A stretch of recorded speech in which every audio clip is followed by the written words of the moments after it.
नमस्कारम। कैसे हैं आप सभी। आज दो महान पुण्य आत्माओं के बारे में बात करते हैं। महान समाज सुधारक, इनका नाम है महात्मा ज्योतिबा फूले और उनकी पत्नी सावित्रीबाई फूले।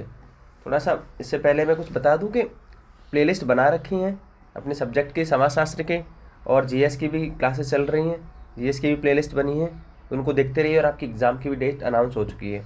ओके, ये महान आत्माएं हैं, इन पुण्य आत्माओं को मेरा सशक्त नमन है, क्योंकि दोनों ही दलित समाज से थे।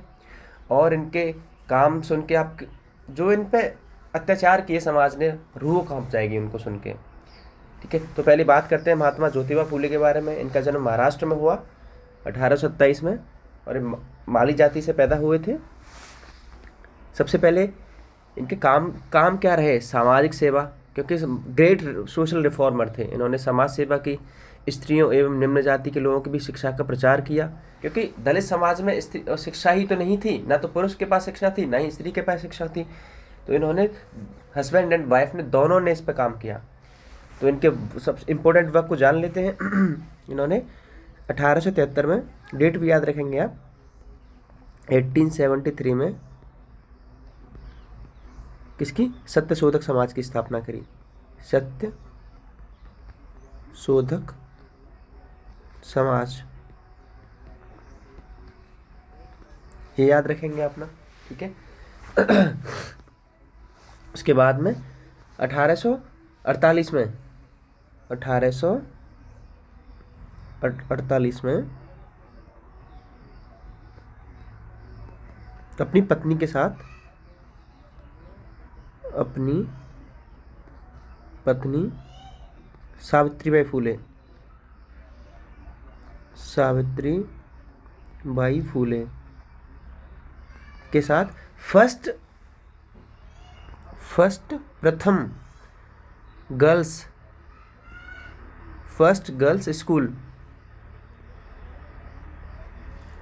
In India, first girls school की स्थापना करी भारत में, दोनों ने मिलकर। ठीक है, तो 2 पॉइंट हो गए। पहला ए पॉइंट ये याद रखना है आपको, और दूसरा, ठीक है, इनकी कुछ बुक्स और हैं इसके अलावा, महत्वपूर्ण बुक हैं। क्या नाम है? तृतीय रत्न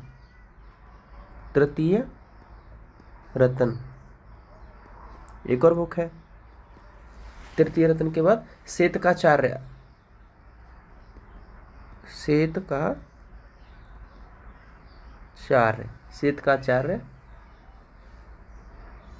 असोड, आपको ये याद रखनी है। उसके बाद में इनका, इसके बाद में सार्वजनिक सत्य धर्म,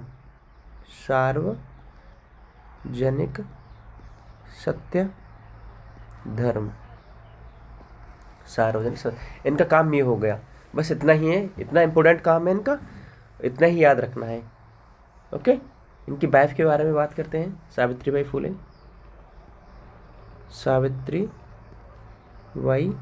फूले, इनके बारे में क्या याद रखना है कि एक तो जो मैंने ऊपर पॉइंट बताया है 1848 में, कि फर्स्ट गर्ल्स स्कूल की स्थापना करी दोनों ने मिलकर, ये तो रखना ही रखना पड़ेगा आपको। दूसरा क्या है? ये भारत की प्रथम महिला शिक्षक रही हैं। भारत की प्रथम महिला शिक्षक रही हैं। ये बहुत ही मोस्ट इम्पोर्टेंट, आपको याद रखना है। एक पॉइंट और है इनके बारे में, महात्मा ज्योतिबा फूले के बारे में। कौन सा है? गुलामगिरी, ये भी याद रखना है, बहुत ही इम्पोर्टेंट है गुलामगिरी। देखो, कहने का मतलब ये है कि ये इन्होंने दास्ता को फेस किया, इन्होंने इसके लिए गुलामगिरी बुक लिखी, और धर्म के लिए इन्होंने बताया, इसके लिए इन्होंने सार्वजनिक सत्य धर्म की बुक लिखी। सावित्रीबाई फूले को पता था कि इस निम्न वर्ग की महिलाओं के लिए कोई भी शिक्षा नहीं है, इसीलिए उन्होंने अपने पति के साथ मिलकर एक स्कूल की स्थापना की, और ये भारत की प्रथम महिला शिक्षक रहीं। ठीक है, और भाई ये ऐसी पुण्य आत्मा थी। ये प्लेग के एक महामारी फैली थी महाराष्ट्र में, तो प्लेग की बीमारी के इन्होंने सेवा करते करते प्लेग के मरीजों के साथ इनको भी प्लेग हो गया, और ये भी वहाँ इनको भी प्लेग हो गया। तो ये भी प्लेग की बीमारी के कारण इनका भी देहावसान हो गया। इतनी महान आत्माएं थीं। दूसरा, जब वे पढ़ाने जाती थी स्कूल में तो इनके ऊपर कीचड़ फेंकते थे, इसलिए अपने बैग में एक एक्स्ट्रा साड़ी लेके जाती थी। और इनके पति जो महात्मा ज्योतिबा फूले थे, इनको खुद ही घर से बाहर निकाल दिया था। तो ऐसी ऐसी प्रॉब्लम्स फेस करी हैं इन महान आत्माओं ने, लेकिन जब जज्बा हो किसी के अंदर तो बुलंदियाँ अपने पास आती हैं, इसमें कोई शक नहीं है। ठीक है, तो छोटी सी वीडियो थी, बहुत इन्फॉर्मेटिव वीडियो है एग्ज़ाम के पॉइंट ऑफ व्यू से, याद रखना। मिलते हैं नेक्स्ट डे। जय हिंद।